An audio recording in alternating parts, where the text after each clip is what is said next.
Bob, let me know when you want me to proceed with my motion again. Is everyone back on? Is Mike? Barb's getting on right now. Hold on one second for us, Okay. please.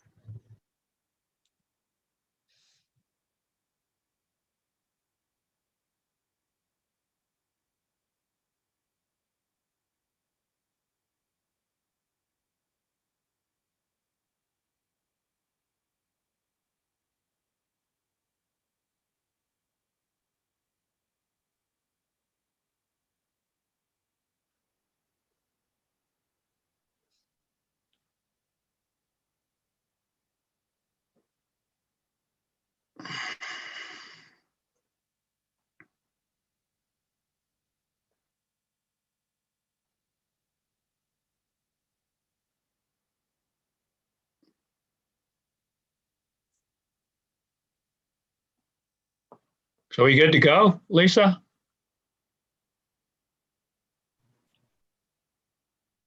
I believe so. I don't see that Jan is back on here.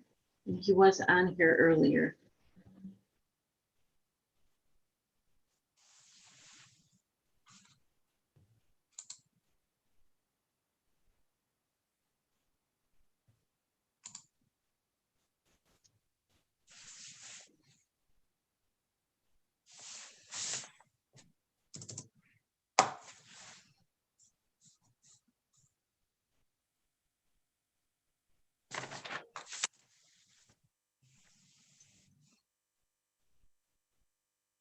I do have a question. Do I need to do just both sets of minutes separately, or can I do them as one? We've done them as one in the past. I looked up to make sure. That's what I thought. Thank you.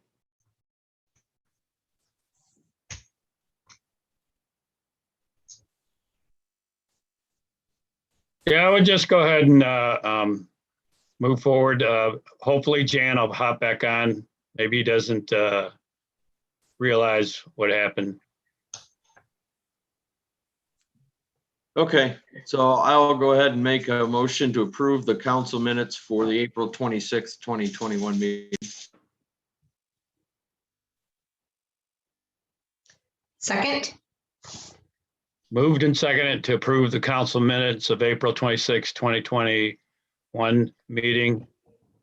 Any questions, corrections? If not, you can call the roll, Lisa. Mike, Yes. James, Yes. Gwen, Yes. Barb. Yes. Jerry, Yes, Bob. Yes, minutes approved. And Bob, I went ahead and I took the liberty, I called Jan.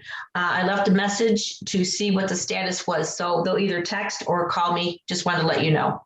Thank you. You're welcome. I move council approve the May 3rd, 2021 special council meeting minutes as presented. Second that. Moved and seconded to accept council minutes of May 3rd, 2021 special meeting as presented. Any corrections or questions? If not, you can call the roll, Lisa. Jerry, yes, Barb. Yes. Gwen, Yes. James, Yes. Mike, Yes. Bob. Yes, minutes approved. Going to discussion action items. First one, additional compensation, Raymond. Your Honor, our auditors are requesting additional compensation for the extra time related to several tasks, additional tasks that have come up during this year's audit preparation. We do have, I'll turn it over to Village Treasurer Hudson in a moment, but we also have Daniel Clark with Raymond, who is available to answer any questions that council may have regarding this request. But the auditors are requesting $5,000 in additional compensation for additional work that they had performed on the audit. And at this time, I will first turn it over to Village Treasurer Hudson for additional explanation. Thank you, Darren. Okay, so I received an email from Jan, the auditor, and they requesting that I receive $5,000 for 25 hours of additional work. So part of that was pertaining to the water and sewer fund. When I had to do the separation, I had them double check my work to make sure that I was in line with everything because it was a very complex situation. So because at some point the water sewer was 58, 42, 75, 25. So I had to make sure that I split it down to the line for the fund balance and everything. So at the time, I had spoken to Administrator Fry, and he agreed to have them double check my numbers and everything. Same situation with the accounts receivable allowance and adjustments. As for the loans for the DDA, because this was completely new to me, I reached out to Raymond after discussing it with Joe that I was not 100% sure how to account for the loans and the trial balance and everything. And they helped me after they did some research on their own. So the only thing I did not reach out for them or authorize them to do was the 10 hours per related to the fraud, because Plant Moran is doing that investigation on their own. So I'm hoping Daniel can let us know why they are billing us for that, because I did not authorize that, and Joe did not authorize that as well, because that's why council hired Plant Moran.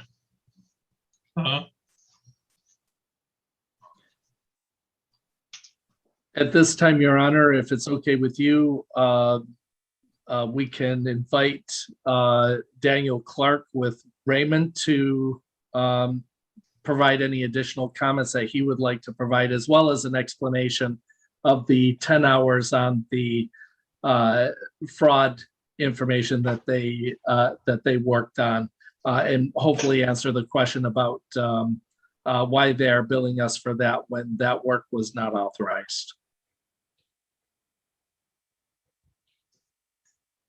Good evening, Council. As stated, my name is Daniel Clark. Yeah, typically we don't just bill for overages, especially if it wasn't prior approved. So that's why we didn't actually issue an official invoice yet. I had sent the treasurer and the administrator the details behind the extra billing to see what the council would feel comfortable with paying for the overages. And I know Treasurer Brandon had spoke to the first two items. The fraud, obviously there was nothing that was needing to be approved for us to do as part of our audit process. Because there was the fraud investigation, we received the draft report from Plant Moran and from your attorney, and had to do our own internal review and process, because one of the things that we ran into is we weren't sure that we could issue the audit report unless there was a conclusion made. So there was a lot of internal review that had to be done on that report, talking with Treasury, also several communications with Plant Moran and the attorney. We also had to complete some additional work papers in our audit file to make sure that issuing prior to a finalization of the investigation was completed. So again, those were things that occurred throughout the process. So there wasn't one specific project related to it. It was just the all-in that went along with that situation that occurred that we had to make sure was addressed properly in our audit files. Daniel, I don't quite understand. I hear what you're saying, but I don't quite understand if this was done previously. It seems like it's being done a second time for you to do this for you to do this type of a review, specifically with the with this funding, with these monies. So I don't quite understand why it's a second time around that you are doing this investigating. Well, we weren't actually doing investigating. We were reviewing what was provided to us from Plant Moran. So they gave us their draft report, and we had to go through and do our due diligence over that memo to make sure we felt comfortable issuing your financial statements under the current status of your investigation. But wouldn't you have done it initially and then Plant Moran was hired as the forensic portion of it? And it would have been done with Raymond? Or you're saying you gave information to Plant Moran looked at it and they still needed more information from you or for you to relook at it? Yeah, so when this was brought up last fiscal year, we started the initial look at it. Mhm. At that point, obviously the village hired Plant Moran to actually do the investigation. So we did not actually move it forward anymore at that point. So the first time that we were actually looking at any actual findings or conclusions or draft findings, I should call them, because obviously they haven't been finalized.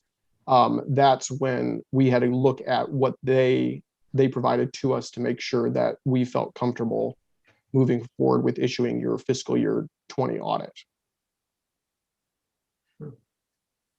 And obviously there's a lot of documentation in our file that has to occur when a situation like this comes up, unfortunately. At any point in that process, did you talk with Treasurer Hudson or Mr. McClary or Mr. Fry about the amount that might cost the village over and above what we've already agreed to pay you? No, and that's why I didn't just invoice the village, because typically we obviously discuss overages as they become apparent. So when I was doing final conclusion of the hours that were put into it, it was noticed that there was enough time that it warranted a question and to bring that before the village and the council to see what your thoughts were on compensating us for that additional time.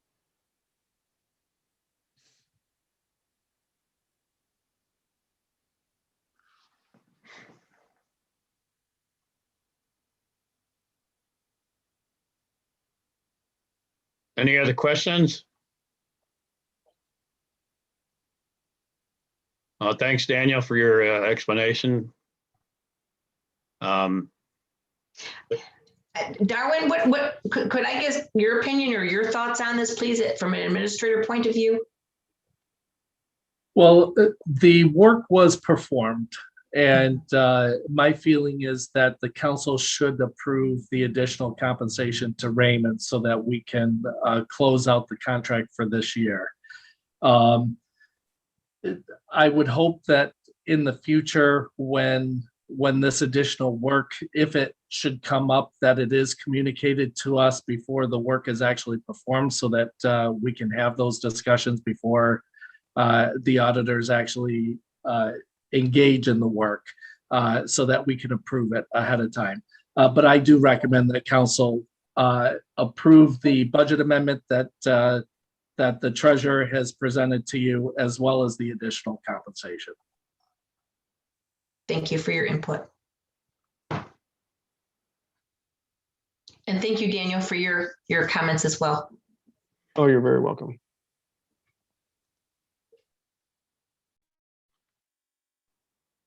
So I'd be calling for a motion.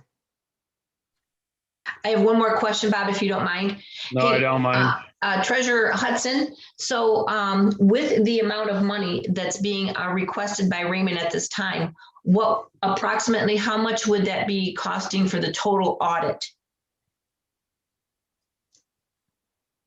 So the initial audit was 16,000, if I'm correct, Daniel.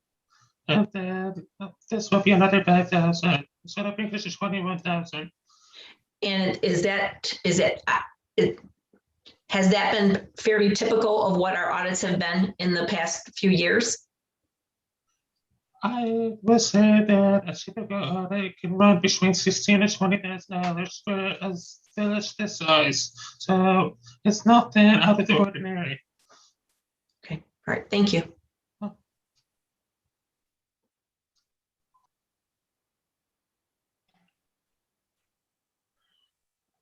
So we're gonna make a motion?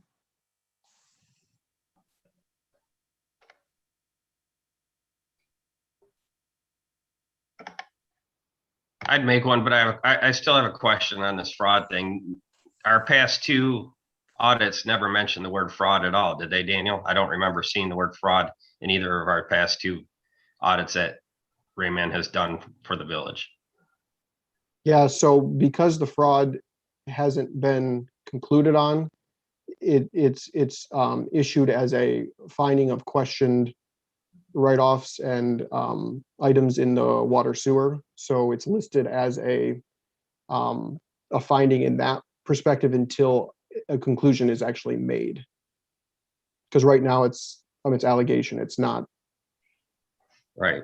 And that's my point. I don't mean to be smug about it, but the last year's audit, not this existing year's, but the previous years, there wasn't even mentioned, there wasn't even any concern by Raymond that was brought to the council about any sort of concern over fraudulent activities or wherever that money had been. That's my concern is it came to us from a different source. And why were we told as a council that books were fine, everything appeared to be fine by Raymond? So 2 years ago, it was a finding. The investigation had just started and we were advised, because it wasn't a material dollar amount, that your financial statements were still materially correct. And it was advised to us by Treasury and by the state police to and by our firm and our due diligence to keep it as such until further investigation was started at that point. And my other question, I guess, maybe it's not for you, Daniel, maybe it's for Brandon. But again, they're getting reports from Plant Moran and we're still out of the loop as council. Does Jeff know more than we know? What's going on? Why are they making communications and we're still out of the loop, Brandon, on this forensic audit? Very good question, Mike. Can you repeat that again? It was reported that Plant Moran is providing information either to our attorney or to Raymond, and we're still totally out of the loop on what's going on with this audit. We can't even get an answer of when it's going to be completed. So obviously there is some dialogue going on between our auditors or between Jeff. Is that correct? That would be a question for Jeff, because I just this message you were. Yeah, so what transpired, Raymond requested some information from Plant Moran as to the status of what they have discovered. That was what was provided. It was not even in a report. It was just a potential finding that Plant Moran came up with and what they in turn turned over to the state police. That was the same information that was provided to Raymond so that Raymond could complete, as I understand, their audit of last year. We have not received an interim report or a final report from Plant Moran.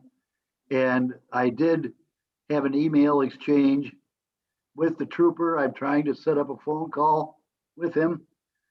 His statement has been the same, that he has several interviews yet to conduct, that when he has completed those, he will reach out to us or reach out to Plant Moran with their findings.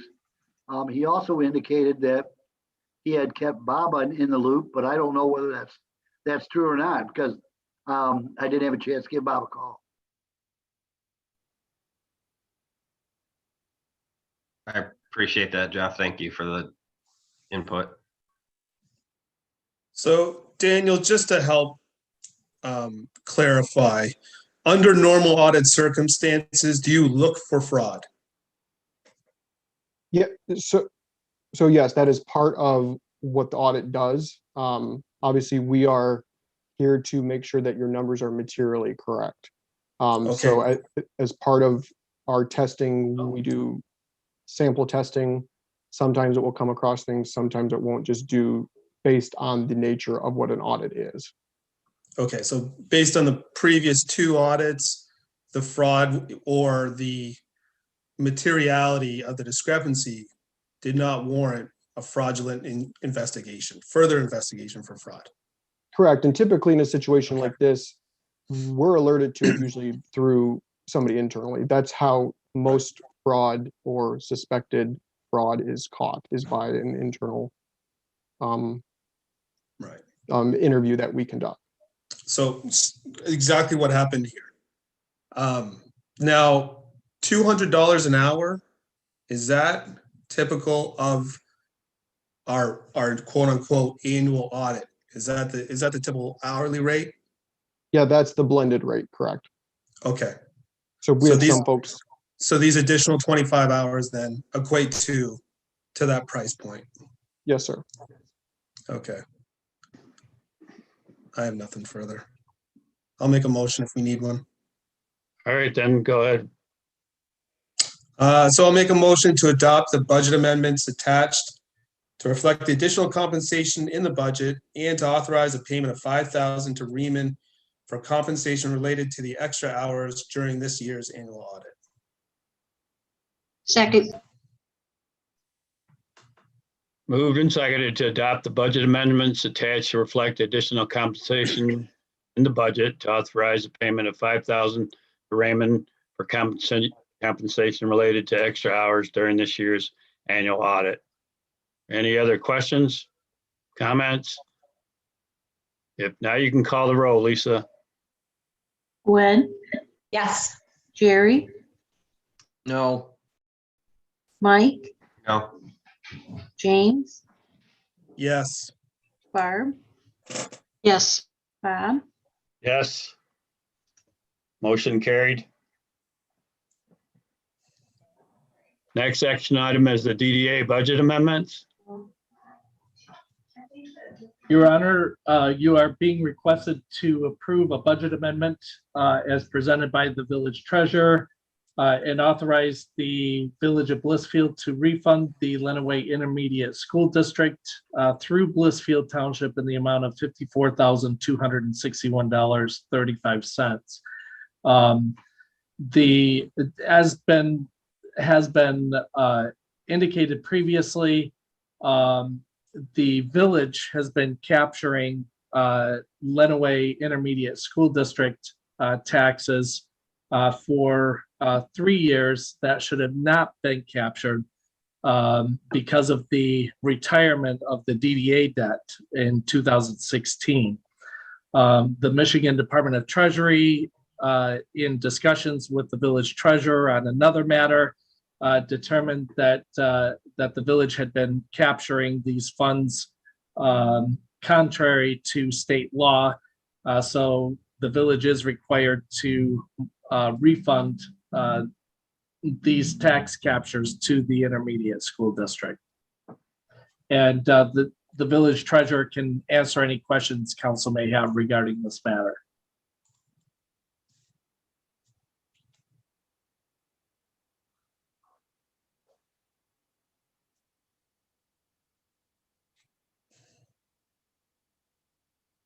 So if we didn't catch this, then we would still be collecting their money and be owing them more in the long run. Potentially, yes.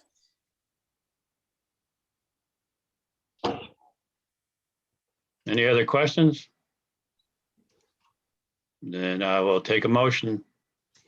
I'll make the motion to approve the budget amendment as presented and authorize the village of Blissfield to refund the Lenawee ISD through the Blissfield Township in the amount of $54,261.35. Support. Moved and supported to approve the budget amendment as presented and authorize the village of Blissfield to refund the Lenawee Intermediate School District through Blissfield Township in the amount of $54,261.35. Any other questions? If not, you can call the roll, Lisa. James, Yes. Barb, Yes. Gwen, Yes. Mike, Yes. Jerry, Yes. Bob. Yes, motion carried.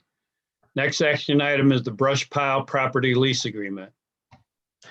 Your Honor, administration's requesting that council consider approving a new 3-year lease agreement with Bruce Gates, commencing on May 1st and terminating April 30th, 2024, for the use of his property located immediately west of the Village of Blissfield wastewater treatment plant for the storage and disposal of the village's vegetative brush piles. The new lease agreement would be under identical terms as the previous agreement, with the exception that the property owner has requested an increase in the annual lease amount from $1,750 to $2,000. I noticed that the lease amount was not included in the previous lease agreement. I'm recommending that we change the language to make sure it's clear in the lease agreement what the lease amount is. And we provided you with the recommended motion in that regard.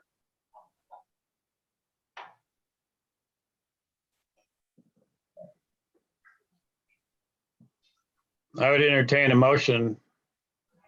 I'll make a motion to direct the village attorney to draft the new 3-year lease agreement between the Village of Blissfield and Bruce D. Gates, commencing May 1st, 2021, terminating April 30th, 2024, under the same terms as conditions as the previous lease agreement, except that the lease amount shall increase from $1,750 to $2,000 annually, and the lease amount shall be clearly stipulated in the lease agreement to authorize the village president and village clerk to execute the lease agreement on behalf of the village.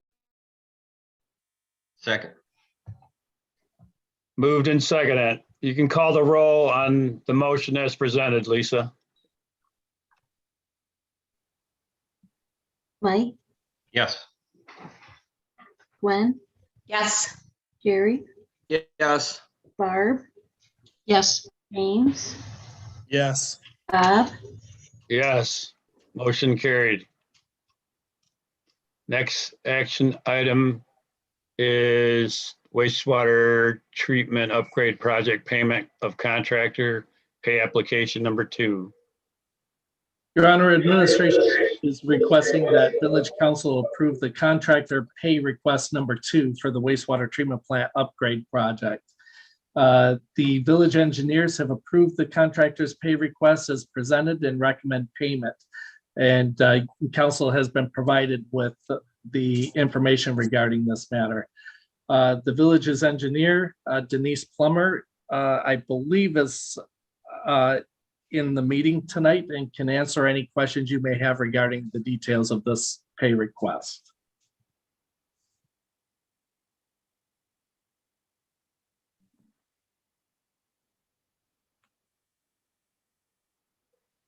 Denise, this is Bob Valdez. I was just curious as to how the project's going. Actually, I'm not really concerned. I mean, with the payment, I can see what it's for, but overall, I would just like to know how the project's going, in your opinion.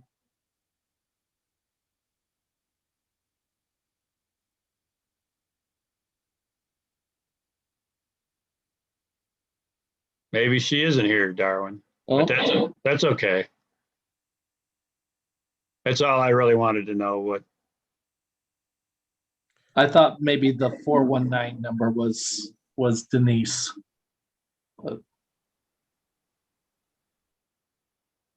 So Darwin, are we maintaining an outside schedule of payments, not just relying on the loan balance? I remember some discussion recently about the pool and some billings coming in late, and there's some discrepancies back and forth. Are we just making sure we're maintaining an outside schedule on this? We are tracking the payments. The payment, each pay request goes through the USDA rural development. Right. So they also prepare a spreadsheet and track it as well. Okay. And the withholding, the 5%, whatever we're keeping back, we're maintaining that schedule as well? Yes. do we receive that 5%? Does that go into one of our general fund balances or construction fund balances? It's being held by USDA Rural Development. Perfect. Okay.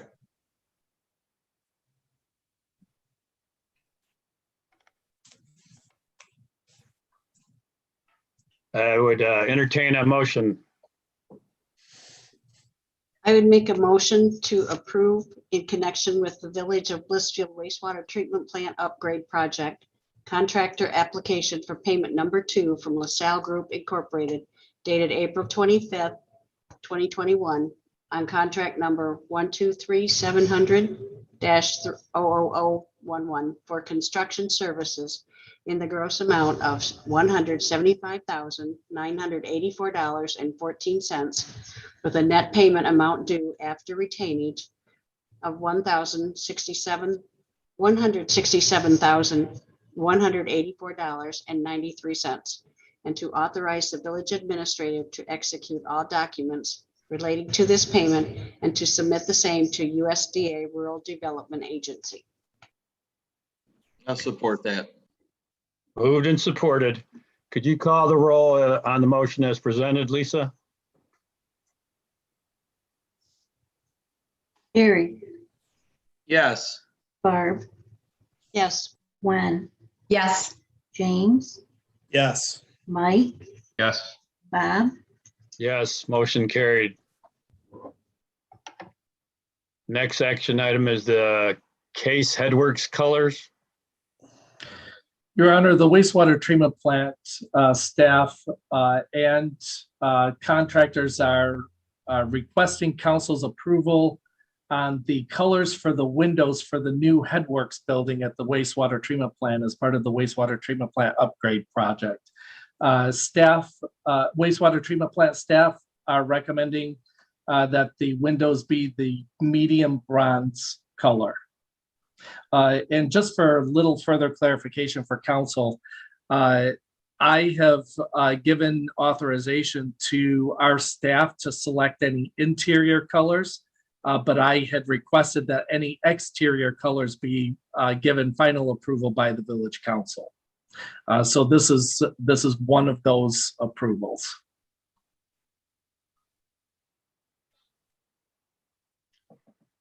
I'll make a motion. We move forward with medium bronze windows for the headworks building wastewater treatment plant project. Support. Moved and supported for the windows would be medium bronze for the headworks building at the wastewater treatment plant. Any other comments or questions? Were those 3 different colors they showed us? Those are 3 different colors. The one that's highlighted in yellow with yellow around it is the medium bronze. Thank you. Are you having trouble distinguishing between the 3? Yeah. Okay. I'm with you on that. You can call the roll, Lisa. James, Yes. Mike, Yes. Gary, Yes. Barb, Yes. Gwen, Yes. Bob, Yes. Motion carried. Thank you. Next action item is a resolution to participate in the state of Michigan Farm Insurance Withholding Program. Your Honor, administration is requesting that council authorize administration to submit the necessary paperwork for participation and enrollment in the fire insurance withholding program. I realized recently that the village was not a participant in the state program. And this program allows us to capture 25% of the insurance proceeds for any fire damaged properties so that we can potentially use those funds to demolish or repair the properties if we need to, if the property owner does not. As you know, we have run into some issues with some fire damaged properties in the village. In fact, you will be addressing one of those at your next council meeting. This is one tool that we can use so that the taxpayers of Blissfield do not have to pick up the costs of cleaning up some of these properties. So after realizing that we were not participating in the program, I want to commend our village treasurer who took the ball on this and has worked diligently to gather the information for us so that we can participate in the program. What will happen if we submit our paperwork to the state is that the state will notify all insurance carriers that Blissfield is now a part of the program. And insurance carriers, if there is a fire incident in the village, insurance carriers will be required to provide us with notice of their insurance coverage and claims related to those fire incidents. And then it starts a process for us to request 25% of the insurance proceeds. We would have to create an escrow fund. And if we receive a portion of the insurance proceeds, the monies would go into that escrow fund. If the property owner repairs or demolishes the property, then we would release those insurance proceeds to the property owner, to the insured. If they do not, after I believe it's 120 days, then we would be able to proceed to clean up the property on our own using those insurance proceeds.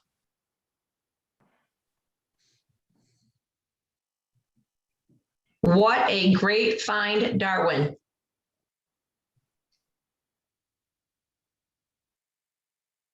Good. And this has zero impact on our taxpayers, their insurance rates, village residents. Correct. There is no cost for us to participate in this program. And what it would do is it would actually benefit our taxpayers by helping to alleviate the pressure on the village to have to pay for some of these properties to be cleaned up if the property owners do not demolish or repair their properties. Okay. So for instance, on the South Monroe Street property that we've talked about quite often, this could have already been taken care of through this program? It could have been, yes. Okay, thank you. That's a Wow. good Wow. find. Yeah, great agree with find. Gwen. Yeah. Nice job, Darwin and Treasurer Hudson. Well done. Thank you. I would entertain a motion. I'll make the motion to approve the resolution entering the Village of Blissfield into the fire insurance withholding program. I'll second that. Moved and second to approve the resolution entering the Village of Blissfield into the fire insurance withholding program. Any other comments or questions? If not, you can call the roll, Lisa. Barb, Yes. James, Yes. Mike, Yes. Gwen, Yes. Jerry, Yes. Bob, Yes, motion carried. Thank you. Next action item is the Aquatic Center parties. Your Honor, Director Marks is recommending that the council approve the pricing of the package for the birthday party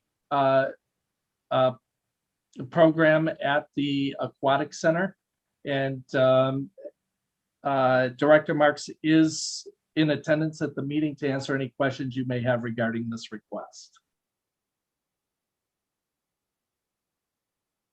I have a question. The birthday party is $160, but there's a non-refundable $100 deposit. So really, it's $260.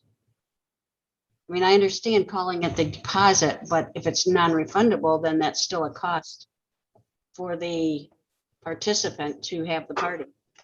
So then they would just owe their remaining balance of $60. Okay, the $100 non-refundable deposit is part of the 160. Okay. Would the Aquatic Center be supplying the pizza and the food to go along with that? Or is that something that you would take care of, or the person holding the party? So the staff would be responsible for getting the food for the party, as well as setting up the party. And we are using local businesses for both the pizza, the subs, as well as the cake.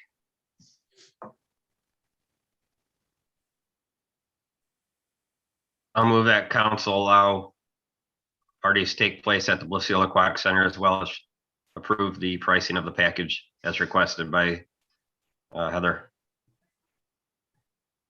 Support. Moved and supported, village council to approve the pricing package as well as to allow the parties to take place at the Blissfield Aquatic Center. Any other comments or questions? If not, you can call the.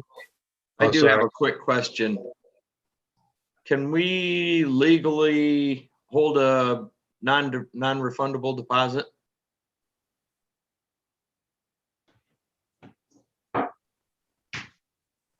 Jeff, you have an answer for that?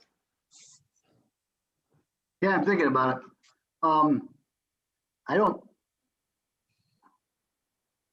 guess I've never thought about it. I don't see why we couldn't. I just know in my business, if somebody gives me a deposit on something, I cannot legally, and they back out, I have to give that money back to them. I'm thinking you're probably right as a public entity. I mean, private parties can come up with whatever arrangements they want, but as a public entity, I think we're probably not able to do that. Can I say something? But I can look at it. Go ahead, Brad. I was just out at the library, so we might want to look into the library because I heard that they have a deposit when you do a rental for the hall, and I think it is non-refundable. I just thought of that because I was supposed to have my graduation party there when I graduated from high school, so we might want to look into that one. Well, then just request the 160 up front, whatever. I mean, it is what it is. So Jeff, I guess I just want to make sure that someone doesn't book a party. The food has been prepared and then cancel at the last minute. So I'll email you and we can go over that. Yeah, let's talk it through it and see how we make that work. Sorry to throw a wrench in things, but that was a question I just had that I know from a business standpoint that you can't hold that. No, that's not a wrench at all. That's why we talk about it, so that there is being proactive versus reactive. Absolutely, Yeah, we wanna great get it question. right. Yep, great question. Yeah. You can call the roll now, Lisa. Gwen, Yes. Mike, Yes. Gary, Yes. Barb, Yes, James, Yes. Bob, Yes, motion carried. Next action item is a shallow water aerobics class pricing. Your Honor, Director Marks is requesting approval to offer shallow water aerobics program at the Blissfield Aquatic Center. The classes would begin June 14th and would take place Mondays, Wednesdays, and Fridays from 7 a.m. to 7:45 a.m. And each session would last 4 weeks at a cost of $40 per person. And Director Marks can answer any questions you may have regarding this request. Yes, Heather, you have an instructor lined up for this particular program? I do. You do, okay. And obviously they have committed to this time frame and the whole thing. Gotcha. Yes. Okay. Yeah. Thank you. I'll make a motion to allow shallow water aerobics at the Blissfield Aquatic Center for the fee of $40 per 4-week session. support. Moved and supported to allow shallow water aerobics at the Blissfield Aquatic Center for the fee of $40 per 4-week session. Any other questions? Yeah, I just want to make sure that it does pay for itself for the amount that we're charging, correct, Tyler? It does, yes.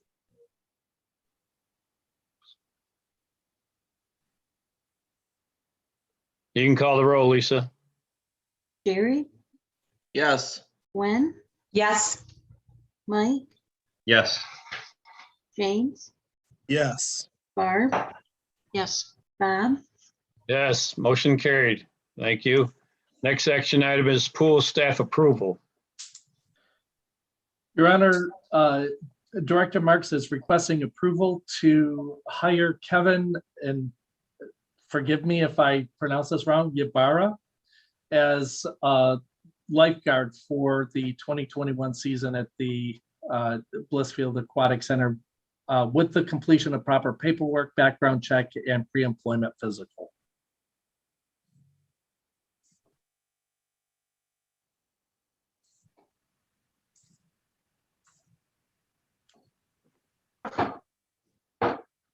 Entertain a motion. I make I'll a make the motion, motion to, go ahead, Barb.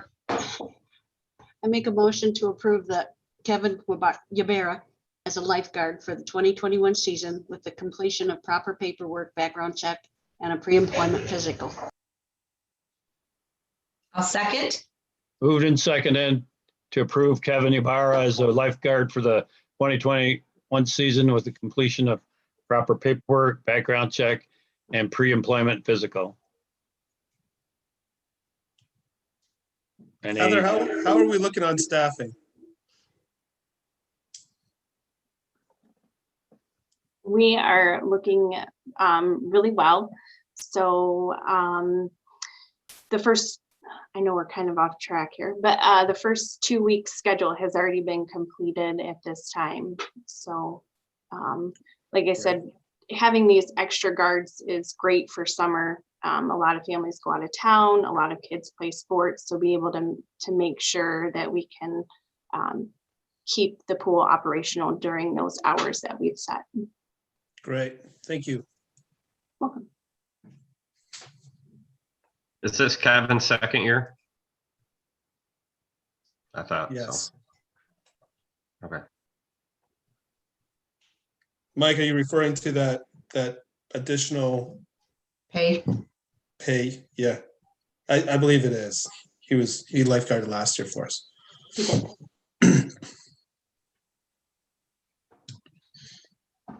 you can call the roll, Lisa.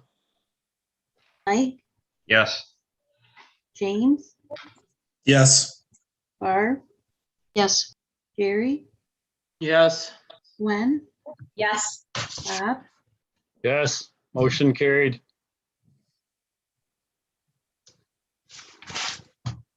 We're moving on to officers' report. Treasurer. Okay, so I emailed everybody an updated copy of the revenue expenditure report for April 2021. I realized that I sent you guys April of 2020, so my apologies. So I emailed you the updated one. The only thing that I have to give you is this was the first month where everybody got an email copy of their water bill, so I got that all set up. So if you hear from anybody that they're not getting their bill, just have them call the office or email me and we'll get them all set up. One last thing I want to point out. Jeffrey Miller's wife came into the office on Friday and she let me know that they only fixed one lamppost out on the subdivision. There's 4 or 5 other ones that are still leaning. I contacted Consumers Energy to get and have them come back out here to look at it. So I'm hoping they're going to be here to fix those lampposts. They did tell me on the phone that they have to be leaning a certain degree before they do anything. So at least I tried. So a lot of people seem to think those lampposts belong to the village, but they actually belong to consumers. So, and it's out there. The ball is in their court now. Hey, Brandon, while you're here, I know that we haven't gotten there yet to to the monthly bills, but in the monthly bills, there's about 4 of the, what do you call them? You know, where you give the money back to the people, the refunds, the water refunds. Why are there approximately 4 water refunds on the monthly bills? Would you be able to respond to that? I can. So we've had quite a few people move out the last week and a half. Oh, that's sorry, month and a half. And before I issue the refunds, I wait to see. A lot of times they say they're going to make that minimum payment because they want to have the whole $225 or $230 refunded to them. So I wait for that before I issue the refund. Okay, all right. Thank you for that clarification. I knew you had talked about it before, but I couldn't recall what it was. Thank you.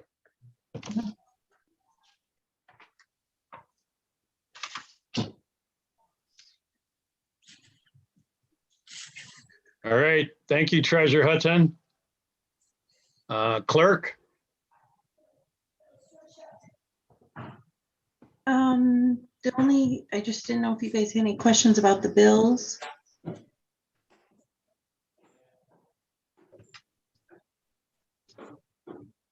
No, the only one I had, Lisa, was regarding those refunds. Thank you. Oh, yes. Sorry about the technical difficulties. I'm not sure. Must be my computer's possessed or something. You're fine. I would take a motion then to pay the bills. I'll make a motion that we pay the bills for this month. Support. Moved and supported to pay the bills for this month. Are there any questions about the bills? If not, then you can call the roll, Lisa. James, Yes. Barb, Yes. Gwen, Yes. Jerry, Yes. Mike, Yes. Bob. Yes. Bills are paid. Thank you. Anything else, Lisa? No, we've been Okay. really busy lately and got payroll this week, and that's about it. Okay, thank you. Attorney? As you may have seen from the emails back and forth between Darwin and I, it appears that this resolution to Dan Rupp's situation is going to require an amendment to the water rates ordinance. I will prepare something that relates to both acts and as to the requirements that are needed so that everybody's clear. There's just a mix up as to what has to be provided. I will put that together. I will follow up again with Detective Frazier at Michigan State Police. I wanted to do more than email with him. I wanted to have a conversation, and I'm hoping to do that. In addition, Darwin had indicated that you would like written reports, and I will be putting that together as an update for the next meeting as requested. I have a couple questions, Jeff, if I may. How many times approximately have you been in contact with the either Raymond or the other auditors / the Michigan State Police regarding this whole audit, forensic audit, fraud, whatever we want to call this thing? How many times have you been in contact via email, via phone? The last contact, other than just an email, has been back before Joe left, and that was when Raymond was requesting information from Plant Moran. Plant Moran had just come up with their interim findings or whatever that they were sending to Michigan State Police. So this was back probably October. And so then that information was forwarded on to Raymond. There have been maybe half a dozen emails between Raymond, or excuse me, half a dozen emails total between Raymond and Plant Moran. Plant Moran trying to find out if I heard anything from state police, and Raymond asking if there was any additional information from Plant Moran. And the answer to both those questions is no. So a handful of emails, but other than that, nothing substantial. Okay. And you've not had actual conversation with anyone from Michigan State Police? That is correct. That is what I'm trying to do rather than just get an email. Because email response does us no good. I have specific questions I want to ask him, but I want to ask him in person on the phone, I guess. Okay, okay. And then I'm confused with the emails between you and our administrator. What is, for lack of better words, what's going on? What precipitated this whole event? And if I understand correctly, and I very well could not, what is Mr. Rupp asking for? And if he's asking for this, lack of better words, exemption, where is this coming from? And do we have other businesses that are exempt from this? And if we do, how many, and why is this happening now? Okay, this started back in December before Joe left. In our ordinance, if a landlord provides notice to the village in writing that the tenant is responsible for the water bill, then the delinquent water bill cannot be put as a lien on the property. And that is in state law, and that is in our ordinance. Well, Dan's a little unique because he has so many tenants. And what he has done normally is village has waived the deposit for his clients, knowing that he's on the hook if somebody leaves. He's tired of being on the hook for everybody. And he wants to take the same advantage as every other landlord by just saying, look, the tenants are responsible for the water bills. Here's their deposits that I've been holding.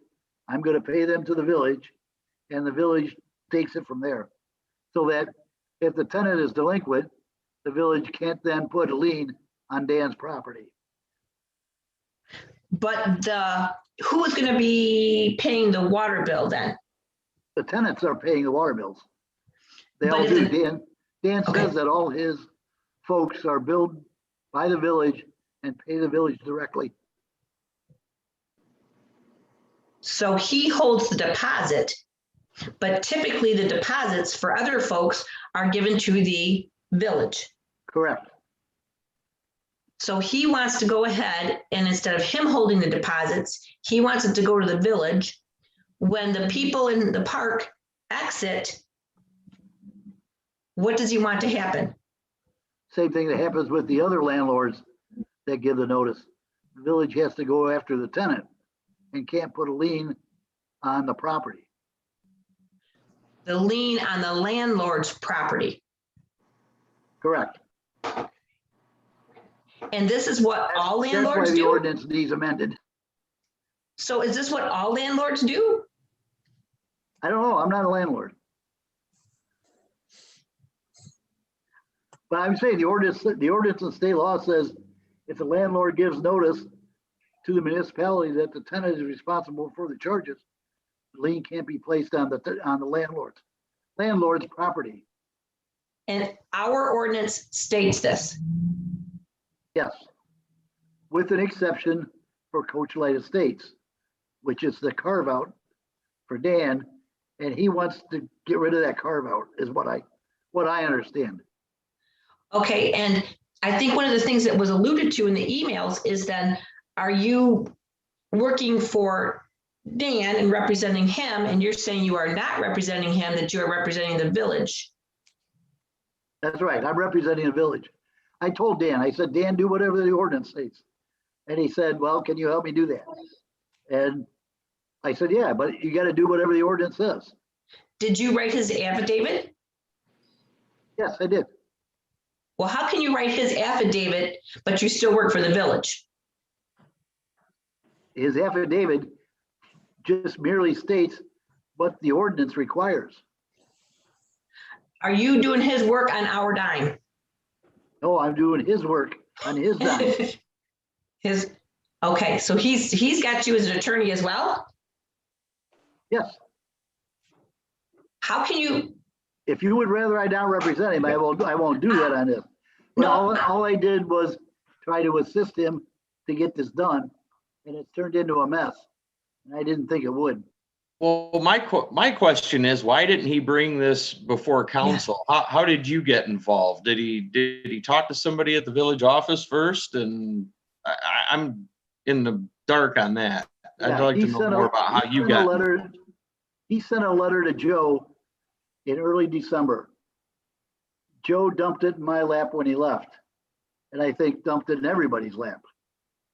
And I think Darwin didn't know anything about it either till partway through it. I'm just trying to sort it out and protect the village. well, I'm a little curious, if that was in December, we're now in May. That's 5 months. So what's been going on for the 5 months? As I understand it, Dan was waiting for a response from the village. But the village didn't know anything about it. Well, the village had the letter that he had sent to Joe in December. And apparently nothing got done. And Dan said something to me in maybe early March. Say, can you what's happening? Can you find out what's going on?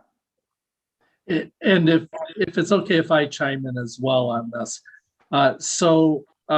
The discussion that I had with Mr. Rupp was that he had to follow state law. There are two state statutes. One is the Revenue Bond Act, which is referenced in our ordinance. But there is another law, the Michigan Municipal Water Liens Act, that was enacted about 6 years after the Revenue Bond Act.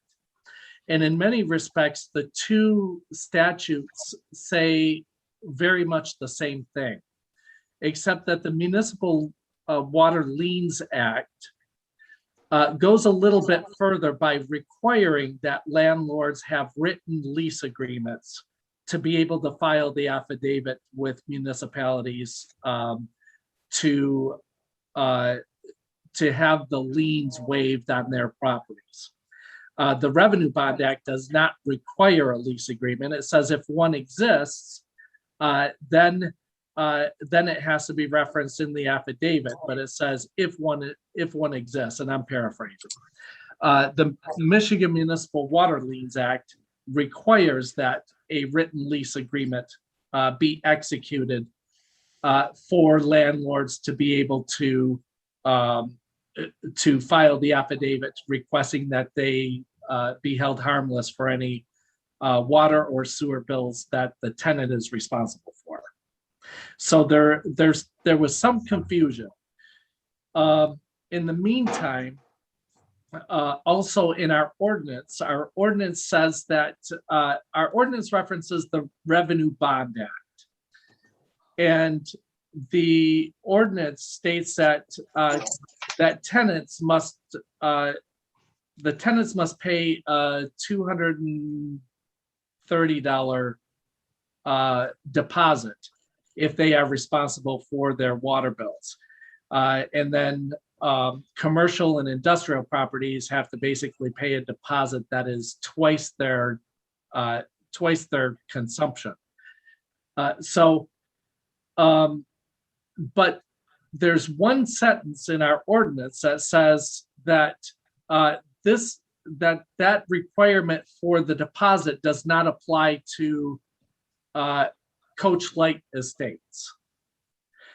And I don't know what the background is behind that. The ordinance does not clarify why there is that exemption carved out specifically for Coach Light estates. But there's that exemption from the deposit requirement for Coach Light estates. So that that's problematic from the standpoint of what Mr. Rupp wants to do, and that is to pay the deposits and then be absolved from having any liens placed on his property if tenants don't pay. So we're trying to sort all of this out. And that's what you were seeing with the back and forth in the emails between myself and the village attorney. Well, I do have a bit of a question about the conflict of interest. And I know, Jeff, it's not a big deal, but yet it is a big deal. Because if you're representing us both, I don't think that can happen.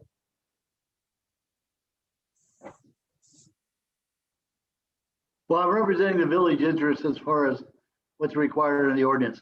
I can have Dan get somebody else to represent him if that's an issue. I didn't see it as a problem.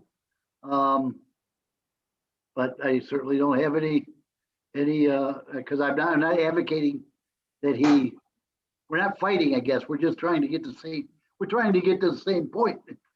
Right. In an amicable way. And I know, I recognize He obviously doesn't have an small. interest. He is expressing an interest contrary to the village. I'm sorry, I didn't mean to interrupt.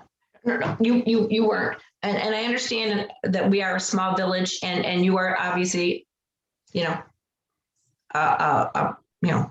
a local business in our village. And I get that. I respect that. I don't know, maybe the other council members don't have an issue with that. I just question it. That's where I stand on it.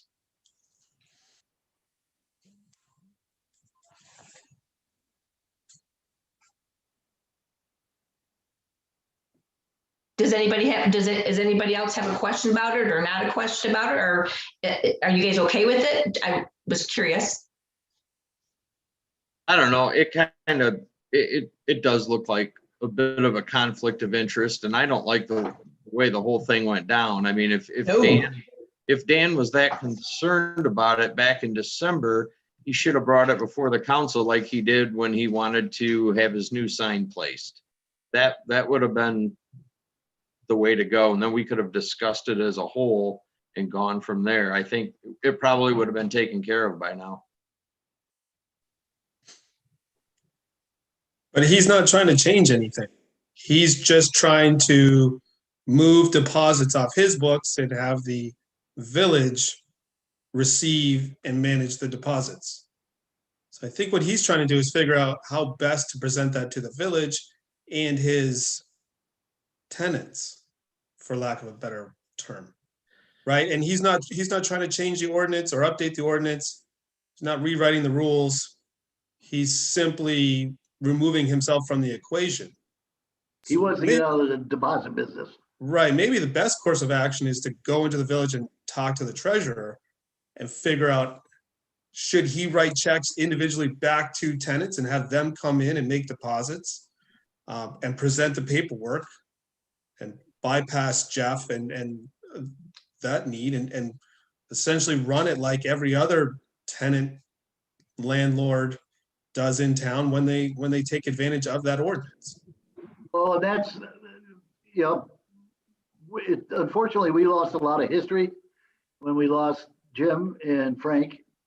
I don't know what the village has accepted over the years as notification from their landlords, whether they just have something in writing or whether they have a copy of each lease. I don't know what the village has required. So I don't know what is adequate or not adequate, and the ordinance isn't very clear. Does the ordinance itself need to be revisited? Not tonight, but I'm not suggesting that. But is that something we should be looking at? Meaning, okay, I'm not into the renters world either, but some of you council members are. I always was under the impression that if I rented from someone and I did not pay my water bill, that the person I rented from was going to pay my water bill, not because they wanted to, but because I simply had rented from them. That was my impression, that that's how things were handled. And I know, Jeff, you're not a renter, or, that's not what you're in the business of doing, but Is that not the norm? Oh, it can be all over the books, really. So Jeff, let me ask you this. Some people rent from Dan over there. Some people own their houses. Does that make a difference? Oh. I don't know. I don't think so. I think he's just saying, here's the deposits for everybody. You have that money now. I'm just want to get out of the business. Jerry, I think everybody is a renter in some capacity. You either rent the lot or you rent the lot and the mobile home. That's true. No, So you are, no, okay. I lived there for a year. You have to buy the trailer, the building. Everybody owns their trailer. You pay lot rent of $300 a month. So you're only renting the lot, but He has some trailers that he rents out. A few. he told me I couldn't rent my trailer to anyone. Correct, but he can. They're his trailers. It's his property. And he rents a few of those out. You can't rent. It's like a condo association, like IHM. Okay. One thing you need to keep in mind with a mobile home park is that the trailers themselves are not taxable, except for the fact that we receive $3 per mobile home. The part that's really taxable in a mobile home park is the land and any permanent improvements that are made in the mobile home park. And so the security that a municipality has in a mobile home park really runs with the land and any permanent improvements. And so with the mobile home park, what is happening here is that we have an owner of a mobile home park who is requesting to transfer the responsibility for water and sewer bills to the tenants. And what that does is then the village cannot go after and place liens on the mobile home park property and place those delinquent bills on the tax roll for that property.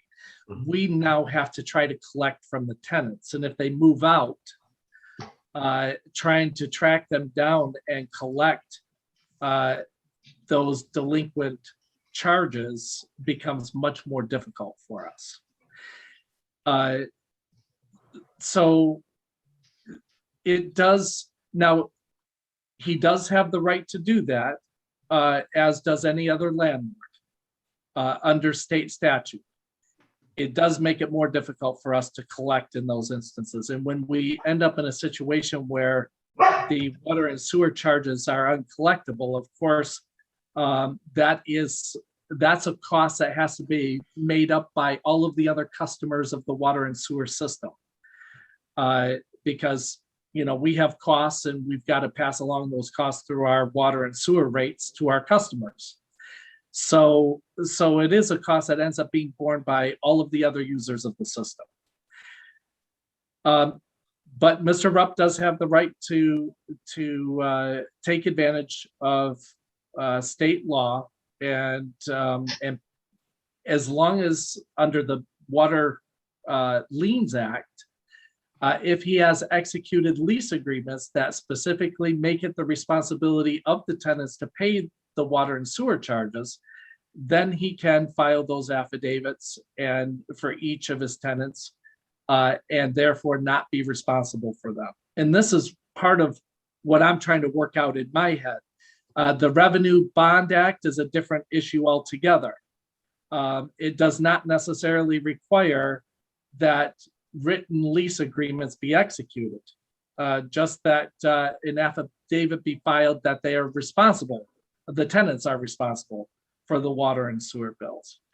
So these are some of the things that Jeff and I need to continue working on. We need to work out, we need to clarify our ordinance. And Jeff and I will work on that. We'll come back with some recommendations to the council on how we can resolve that and make sure that we are adequately protecting the village and our water and sewer customers from having to pick up these costs when some of these accounts go into delinquency. Correct me if I'm wrong, Darwin, but isn't that what you've been working with Brandon on recently, is going after their credit and whatnot more than just trying to place a lien on the property? You're looking at different avenues of recuperating those costs. Yes, that is one of the discussions I've had with the village treasurer is absent being able to go after the property owner, how do we put more teeth into collections to try to make it a disincentive for people to just walk away from their water and sewer bills? And going after them from the credit end of things is one of those avenues.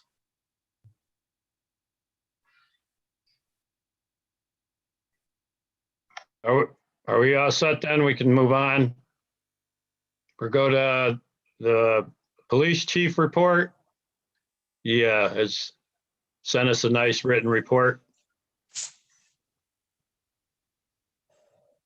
Any questions for chief?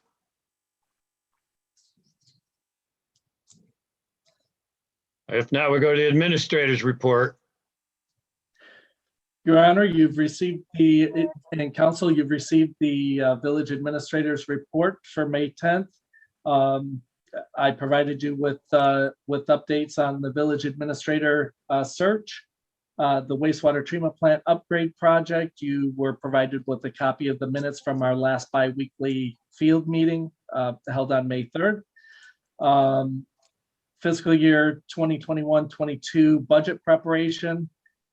We will be starting that process later this month, and one of the first steps in the process, I will be asking council to approve a budget calendar that will outline all the steps for the budget preparation. And then I will begin distributing instructions to department directors on my expectations for submitting department budget requests.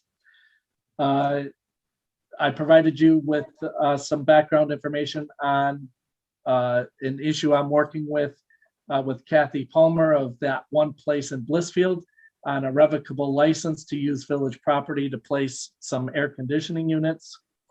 A claim for fence damage that we recently received. The River Raisin Festival, you should be getting information from them shortly on some of their requests for approval. And we've already discussed the municipal water liens and required ordinance amendments. Water and sewer meter charges. I'm working with Attorney Jubai on trying to clarify the definition of residential business apartment or rental unit, as that term is used in the village code. We've run into some problems with that recently. We need to make sure that we are being fair, uniform, and consistent in how we're applying the code in terms of meter charges. So we're working on that. And I also noted for you that on your May 24th meeting agenda, you will have architect Dave Koppelman in attendance to address the aquatic center punch list items and his recent recommendation on releasing $25,000 of the $36,000 we are retaining for those punch list items. So that discussion will be coming up on your next regular meeting agenda. And I provided you with a list of some upcoming meetings for your information. I'm happy to answer any questions that council may have. Comment there, Darwin, regarding the timeline for the village administrator's position. I know it states on the timeline that you have given that the village council will conduct public interviews of finalists. That date is the 20th of May. I don't know if Yes, you need. and I wasn't entirely sure if what council's action was in that regard when I wrote my report, so I didn't want to change those dates at this point, but Gotcha. I was aware that at least some of the interviews had been moved to May 20th. Okay, okay. Darwin, I have a question for you, and I don't want you to take this personally or anything. This is definitely not anything against you, but we're sort of in this limbo of trying to move forward with our village administrator, our replacement, whether it's you or somebody else. But I just want to make sure that the punch list items that we do each spring aren't being missed. You know, the streets and sidewalks, things like that. You know, we've been talking about this footbridge replacement. Sorry. Dogs are attacking each other. Sorry. The repairs to the footbridge, you know, that we've been talked about since we had our inspection report on that done 10 years ago. Nothing's been done on that. You know, are you working to create a proposed budget for next fiscal year? Comprehensive plan, planning commission hasn't really been getting together. Those kind of really important items, but I just want to make sure that we're not dropping the ball, that things aren't being missed. That ball will not be dropped, regardless of who is here beyond May. We are starting this process, but part of our work on the budget for next year is going to be working on a comprehensive capital improvement plan that incorporates all of the studies that we have already had done, and incorporating all of that, including updated cost estimates the best that we can, into one comprehensive plan so that you can see everything in one document. When you appoint the permanent administrator, I will make sure that there is also a report for the new administrator indicating all of the work that we have been doing and indicating the work that still needs to be done going forward. So I will be preparing a comprehensive report for the new administrator. Thank you. Thanks for that report, Darwin. We're going to move on to unfinished business. Yeah, it kind of correlates to what I was talking about earlier. The property owners at the park near the playground obviously had issues back last summer. We said we would do something about that. So we need to get a porta john out there. And we also need to investigate with them if they want to tarp up on their fence or whatever, because again, trying to make people happy, trying to keep people happy. This is something that we just said we would look into as a council. And, you know, it's time, it's spring, it's summer, to where the kids are going to be playing at that playground. I think we need to do something in order to try to appease, you know, the property owners right next to that playground. This is a great item for Heather Marks and Parks and Rec and Community Outreach. Yes. Welcome, Heather, to your first problem. I don't know if this is my first. No, I'm with you, Mike. I think we could probably come up with some creative solutions, some fencing, some tarping, something, even some landscaping so people stay out of that area. I thought that some of that material that they didn't want, some of that had been suggested, and they were not into that. But I'm not opposed to certainly what you guys are recommending as far as talking with the property owners. I certainly think we need to do that, but I was under the impression that they were not into any of the suggestions that we had made last year, except for the movement of the park. But we need to try again. Short of that. I understand. Short of that, some signs. I thought maybe some signage to say where the bathrooms are, because people may not know. If you're not familiar with the park, you don't know where the bathrooms are. Right. So I did a walkthrough with Brent. And actually, while we were walking through the park, there were two very young little boys using the bathroom back behind there. And I think it's because of the location.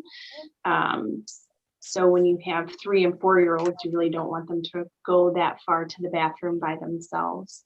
So that's I think that's why it's getting used.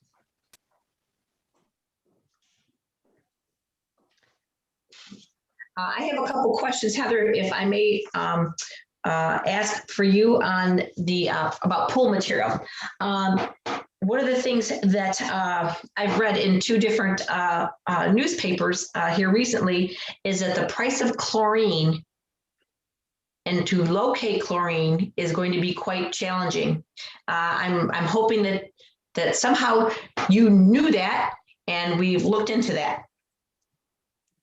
Yes, actually, I do have a quick report for the pool if you would like me to read that. Yes, I have lots of questions about the pool. Thank you. Okay, so we did receive an anonymous donation for a fridge. We are still looking for a second fridge for the employees to be able to use for their lunches and drinks. We were able to find lane markers thanks to Milan Swimming. They gave us a really good deal on lane markers for the swim team.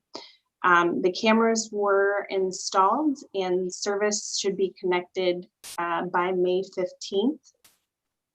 May 15th, the management team and the lifeguards will be getting together to put out all furniture, do a cleaning of the pool bathhouse, clean the furniture, and then also go over the handbook and pool rules. We are still, so we are now taking applications for both lessons and swim team. The first 2 weeks of the guard schedule has been completed, as well as the managers. I am having a flyer prepared and is going to be distributed in both the elementary and middle school. And then I will ask the principal at the high school if he will include it in their morning announcements. I did place an order for chemicals. Actually, I spoke to him today to ensure that we will have enough chlorine to get us through this year. And then I also confirmed the 19th of May is still our opening with them. The handbook and rules will be completed by the end of the week. As well as we should have their uniforms ordered by the end of this week. And when you say handbook, Heather, what are you referring to for handbook? For the lifeguards, you mean? Yes. Gotcha. Okay. Gotcha. And that is all that I have right now. Super. Okay.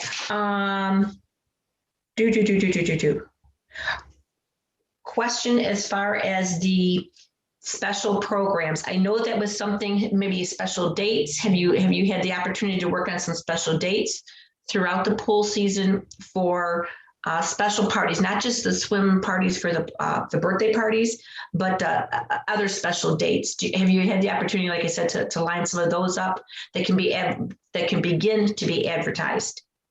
So we will be discussing those on the 15th as well. So I wanted to have all of the guards input as well as the managers together.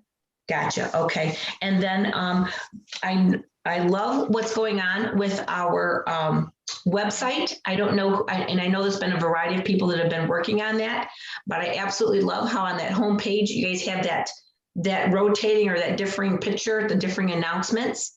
And I was curious, I went and I looked at the pool for the aquatic center today, and I didn't see anything on there about memberships. When is that information for memberships going to be posted on the website? I will ask to have it done tomorrow. Great, because I think and I'm just asking Heather, not complaining, just asking. You guys going to have a membership drive or anything of that nature? Have you planned on something like that?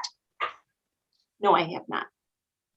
Okay, I would like that. I mean, I'm sure I know you well enough that I'm sure that you guys are going to discuss something like that, some type of a drive on May the 15th when you guys are together.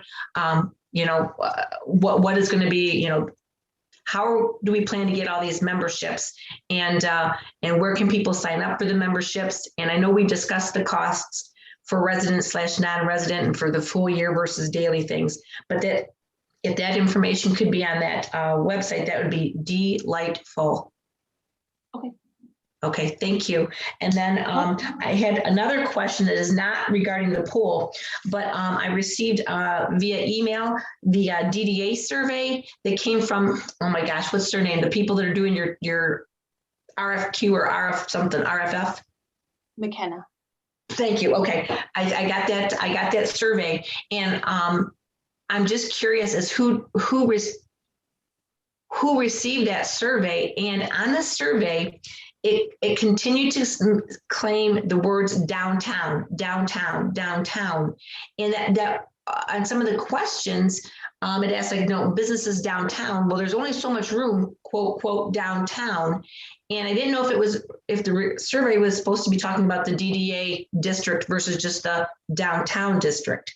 You know what I'm saying? The historic district. And that was a little concerning, because I don't want people to think that the whole survey, if you didn't understand it, you might think it was just, like I said, for downtown versus the whole DDA district. Does that make sense? Yes, it does. And actually the survey is created and all of the responses go back to McKenna. Okay. And I believe one of the first questions actually does bring up the downtown. So what in your mind do you see as the downtown? And it has the map, which Right. includes the boundary. It does, but the other questions continue to say downtown Blissfield, downtown Blissfield, downtown Blissfield throughout the survey. And again, that could just be a little misunderstanding with some folks that fill out the survey. And again, who is receiving these surveys? What number of people are receiving this survey? Okay, so they go to business owners, they go to stakeholders in the community, they go to council, they go to my boards, and I believe they personally reach out to a certain group of people as well. Okay, do you have an approximate number of how many are sent out and what the objective is, goal is, number wise? I believe the number we would like to see is around 340. So we also are engaging the rest of the community. So anyone from Blissfield can also take the survey. And how do they know to get to that survey? So right now it is posted on social media, and then we also will have QR codes that will be placed around in different businesses. Okay, and I'm going to throw something else out you to pop that perhaps on the website as well. Mm-hmm. I mean, I know that's a lot out there, but if that's for a limited time, is my understanding, by the end of May that you would like to have that in, that might be one of those rotating things that you might want to have on there again, and obviously take that off when the end of May is here. But and you're going to have something in the newspaper as well, or not about that? Yes, it will be in the paper, and then it is on the DDA website or the Okay. Downtown Blissfield website. And then we'll also have a table set up at Black Squirrel. Oh, good. Okay, good. And I say that for so many residents that do not do Facebook, and for the residents that, I mean, some of our older folks, I'm talking about my dad, okay? He doesn't do Facebook.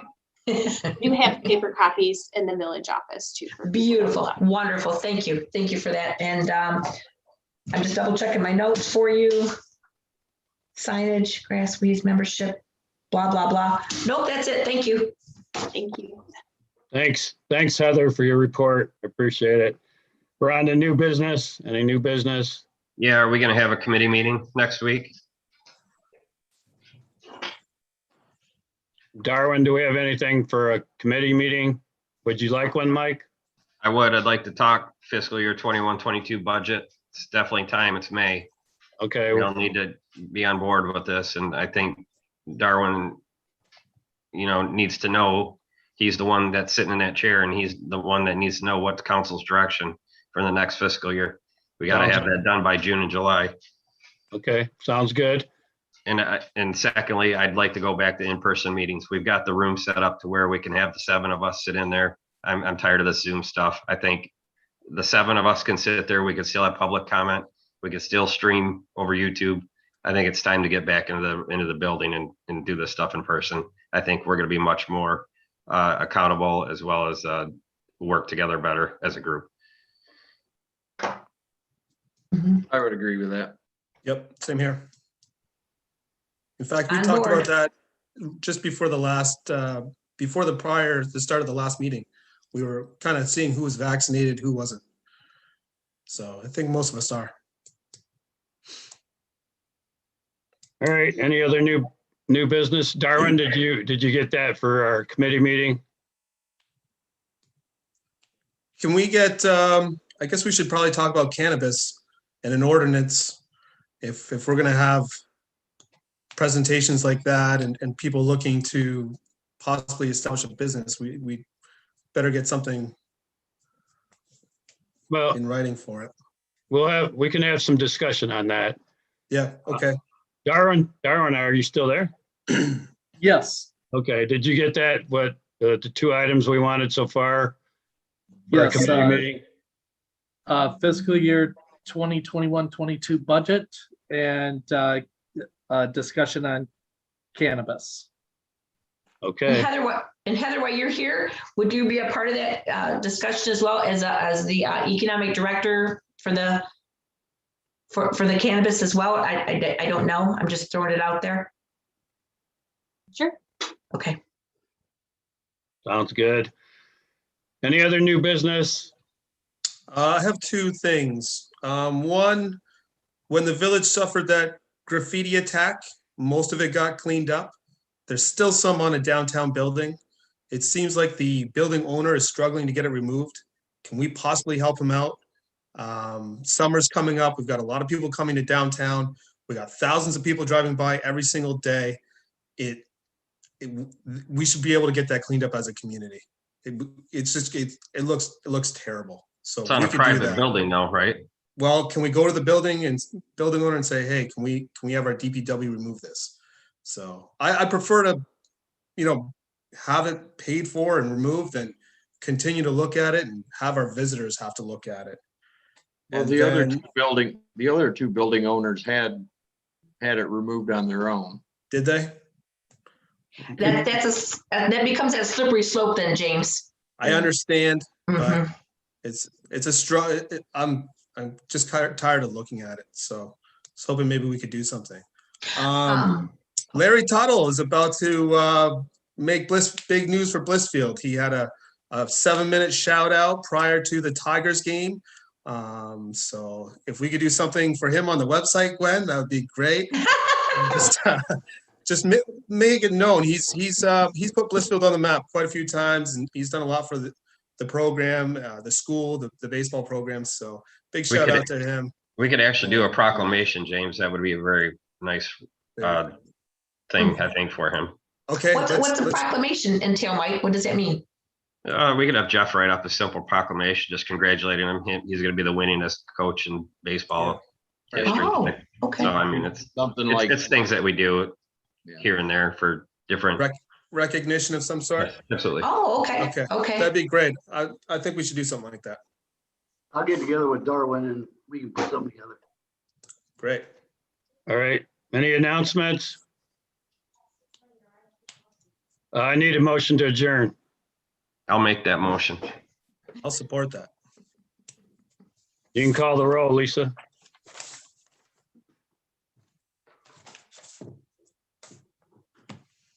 Eric, Yes. Gwen, Yes. Mike, Yes. Barb, Yes. James, Yes. Bob. Yes, meeting adjourned. Thanks. Hey, Bob. Hey, Yes. Darwin, before you leave, does that mean that the next week on the 17th, we'll be there at the village council, at the village hall? That's what I understood from tonight's Okay. discussion. We'll go in there and make sure that we can set it up where some of us might have to be on the floor or whatever. We can separate us if necessary. Okay. We can do it. Okay, I just want to make sure I knew where we're going to be at next week then at the village hall. Okay, thank you. Thank All right. you, everybody. Yep, thanks. Thank Have a you. good- Bye.